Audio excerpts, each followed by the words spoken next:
Hai semua, jumpa lagi dengan saya Linda. Kali ini kita akan bahas mengenai olesan kuning telur nastar. Ini kan seperti yang kita tahu banyak banget resep-resep yang beredar gitu ya, tata caranya gitu. Jadi saya akan bahas satu-satu.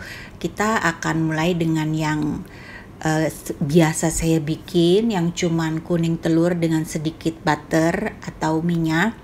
Kemudian kita akan bikin yang kuning telur dengan madu. Kemudian kita akan bikin yang dengan susu kental manis. Dan kita akan bikin juga dengan susu kental manis plus terigu. Kita akan lihat yang mana hasilnya yang lebih bagus. Yuk kita mulai.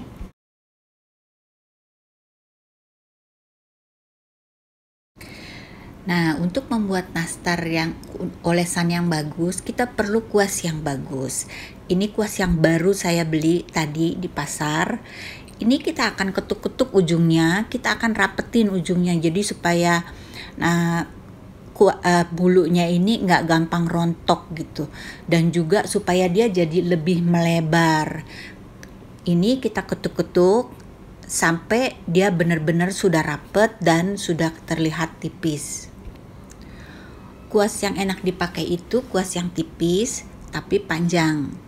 Nah, kalau yang ini sebenarnya masih ketebalan, tapi awalnya juga saya punya seperti ini. Tapi dengan pemakaian yang sering, dia lama-lama akan menipis. Dari satu resep yang biasa saya bikin itu menghasilkan 2 loyang. Nah, satu loyang biasanya itu saya butuh 5 kuning telur. Jadi kali ini kita akan split karena mau menggunakan berbagai macam teknik. Jadi satu loyangnya kita kasih 3 kuning telur, 3 kuning telur ya. Ini yang 3 kuning pertama ini saya akan bikin dengan sedikit butter dan sedikit madu. Ini butternya saya pakai sedikit banget karena buat saya sedikit juga udah cukup mengkilap. Saya pakai yang seperti biasa saya bikin. Nah, untuk kuning telurnya saya lebih suka disaring karena dengan begini pada saat saya mengoleskannya nanti semuanya halus gitu. Nggak ada lagi bergerinjil-gerinjilan putih telur gitu. Nah, di sini saya lebih suka pakai butter yang dicairkan. Cairkannya seperti ini ya, jadi dia benar-benar cair seperti air gitu, seperti minyak. Kita pakainya dikit aja, nggak usah banyak-banyak. Ini kira-kira seujung sendok kecil ini kira-kira 4-5 tetes. Nah, ini saya ada madu yang warnanya agak sedikit coklat. Ini gampang banget didapat, banyak dijual di warung-warung atau di Indomaret. Nah, ini pakainya dikit aja seperti minyak. Ini kira-kira kalau ditetes sekitar 2 tetes ya. 2 tetes lah. Atau 3 tetes paling banyak. Ini kalau banyak-banyak banget nanti dia cepat hitam. Ini kita akan aduk sampai dia benar-benar rata. Nah, ini adalah kuas yang baru yang tadi kita gepengin. Ini adalah kuas saya yang lama. Ini saya suka banget pakainya, enak sekali dipakainya. Kali ini kita akan coba kuas baru ya. Nah, ini adalah nastarnya yang akan kita kuningin. Ini dari satu resep dia menghasilkan 2 loyang. Loyangnya ukuran 40 kali 30 cm kalau nggak salah. Nah, cara mengoles nastarnya seperti ini. Kuasnya kita lap dulu di pinggir mangkok supaya dia tuh nggak terlalu banyak yang kita pakai gitu, jadi nggak melebar sampai ke bawah kuning telurnya itu. Karena kalau kuning telurnya melebar sampai ke bawah, nanti kita akan sulit untuk ngangkat nastar ini pada saat sudah matang. Nah, ini cara saya ngolesinnya, semuanya depan, belakang, atas, samping, kiri, kanan itu semuanya kita olesin. Jadi bener-bener pastikan bahwa kita ngolesinnya rata, semuanya dapet gitu. Biar nanti nastarnya jadi cantik. Ini kalian perhatikan baik-baik cara saya ngolesinnya. Ini saya nggak cepetin, saya nggak lambatin, saya juga nggak potong-potong. Jadi kalian bisa lihat bagaimana cara saya ngolesinnya. Ini penting banget karena butuh waktu yang cukup lama juga untuk saya bisa ngolesin nastar kuning telur dengan baik. Penting banget kita ngolesin kuning telur ini untuk rata semuanya, karena kalau kita ngolesinnya dengan rata semuanya, maka nastar ini nggak akan gampang retak-retak. Kalau kalian ngolesinnya nggak rata, pasti hasilnya nanti retak-retak dan dia belang-belentong gitu warnanya. Jadi pelan-pelan aja, kalian perhatikan video ini baik-baik. Saya harap kalian semua setelah nonton video ini bisa menghasilkan nastar yang cantik banget. Nah, untuk mengoleskan kuning telur ini butuh waktu yang cukup lama. Karena itu kita butuh tempat yang cukup nyaman. Inilah biasanya saya tuh kerjanya seperti ini. Ada tempat untuk nyender dan nggak terlalu tinggi. Jadi tangan saya nggak gampang pegel gitu. Nah, sekarang kita akan kuningin yang satu lagi, ya satu nampan lagi. Kali ini kita akan bikin yang pakai butter aja, terus pakai susu kental manis dan susu kental manis plus terigu. Tentu saja semuanya pakai butter juga ya, biar dia mengkilap harus ada butternya. Nah, ini kita akan saring juga karena kita nggak mau ada lendir-lendir seperti ini ya. Nah, kali ini kita akan pakai butternya lebih banyak. Ini saya pakai sekitar 1 sendok penuh ini, tapi ini kira-kira 1/4 sendok teh ya, karena ini sendoknya bukan sendok teh, ini sendoknya kecil banget, sendok puding botol. Nah, ini kita akan bagi dua, yang setengah ini akan kita campurkan dengan susu kental manis. Susu kental manisnya juga sedikit aja, tapi ini kan pertama kali saya bikin. Setelah pengalaman saya yang pertama tadi, ini kalau kalian pakai 1/4 sendok teh atau setengah sendok teh di sini itu masih oke gitu. Jadi nggak masalah, lebih banyak sedikit tuh masih oke. Cara ngolesinnya masih sama seperti yang tadi ya. Jadi ini saya akan cepetin. Nah, sekarang 3 baris dari yang ini kita akan kasih dengan kuning telur plus butter plus susu kental manis ya. Nah, sekarang sisa 2 baris selanjutnya saya akan tambahkan dengan terigu sedikit. Terigunya sedikit banget yang saya pakai, kira-kira seginilah. Ini kita aduk sampai rata ya. Nah, ini kita tandain dulu ya, supaya kita nggak ketuker yang mana yang pakai terigu, yang mana yang nggak pakai terigu. Setelah ini selesai, kita akan olesin yang tadi yang pakai madu untuk lapisan kedua.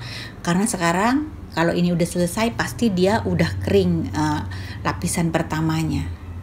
Nah, ini nampan yang pertama yang tadi pakai madu, sekarang kita akan olesin kedua kalinya, tapi kita balik dulu nampannya ya, supaya rata. Kalau kita balik akan kelihatan tuh mana yang nggak rata. Biasanya tuh bagian belakang itu kan agak susah, jadi ada yang nggak rata. Nah, kalau kita balik, nanti kita lapisin semuanya sampai rata, jadinya nanti hasilnya akan cakep.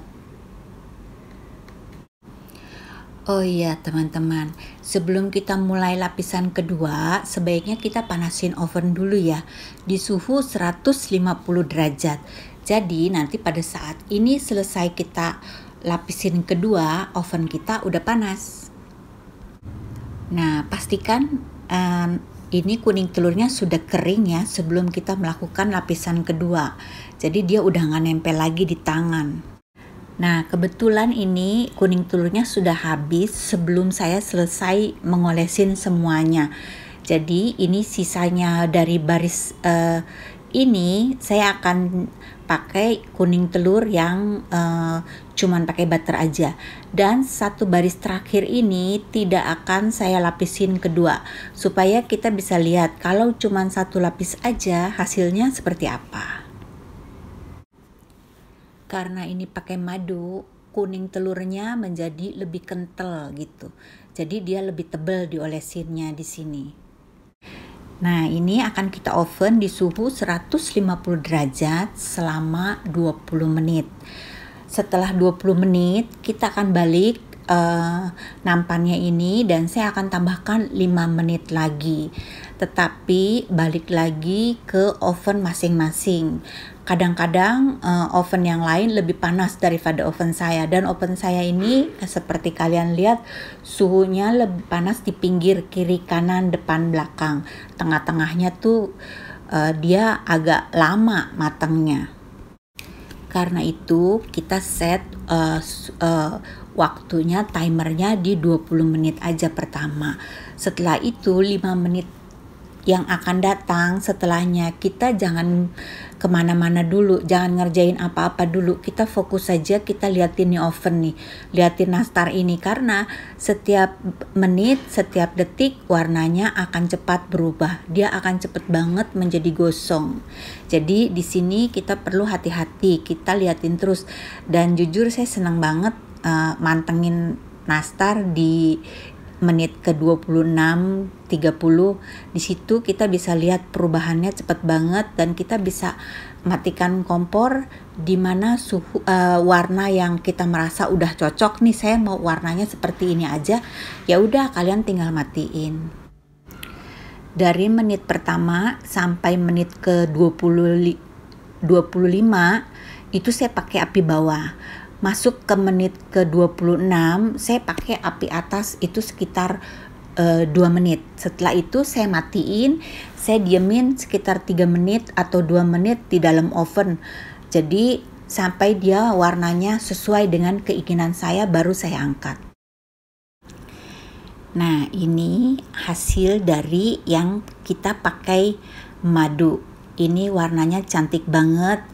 Saya paling suka warna ini karena dia tuh lebih kental adonannya, kuning telurnya tuh lebih kental, lebih padat.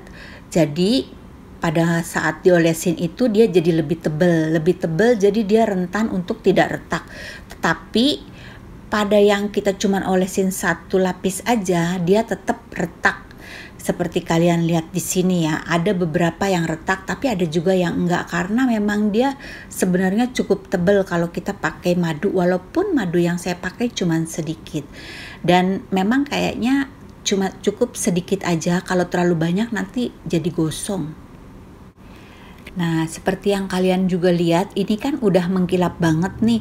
Jadi nggak perlu pakai butter atau minyak yang banyak, sedikit pun dia akan menghasilkan warna yang mengkilap. Tapi mengkilapnya ini nggak langsung ya teman-teman, begitu kalian keluarin dari oven dia tidak akan mengkilap, tapi pelan-pelan setelah dingin minyaknya akan keluar. Dan ini kalian lihat bawahnya itu bagus banget, dia nggak gosong, tapi warnanya coklat nggak putih. Nah, ini adalah hasil dari campuran. Ya, yang sebelah kiri sini ini adalah yang hanya pakai butter saja. Hasilnya lumayan cantik, tapi dia karena tadi pakai butternya lumayan banyak, adonannya kuning telurnya menjadi sedikit lebih cair, jadinya hasilnya kelihatan belang belentongnya ya, nggak terlalu rata gitu. Kalau kalian kuning telurnya itu kental, dia akan kelihatan rata. Karena itu kalau seandainya kalian mau pakai susu kental manis kemudian dicampurin terigu sedikit, saya rasa lumayan oke, hasilnya akan bagus. Tapi tetap yang paling saya suka yang pakai madu. Nah, kalian lihat ini bawahnya harus warnanya coklat ya, karena kalau putih nanti akan cepat bulukan. Sekian video dari saya. Saya harap video ini bermanfaat untuk kalian. Saya ingin banget kalian bisa menghasilkan nastar seperti yang saya bikin ini. Karena sekarang ini kebanyakan orang belanja dengan visual ya. Mereka lihat bentuknya. Kalau cantik mereka pasti beli, walaupun mereka nggak tahu itu rasanya enak atau enggak. Tapi saya yakin kalau kita bikin nastarnya sudah cantik, pasti nastarnya juga enak. Terima kasih untuk kalian yang sudah nonton hingga selesai. Terima kasih untuk yang sudah subscribe dan support channel saya. Sampai jumpa di video selanjutnya ya. Bye-bye.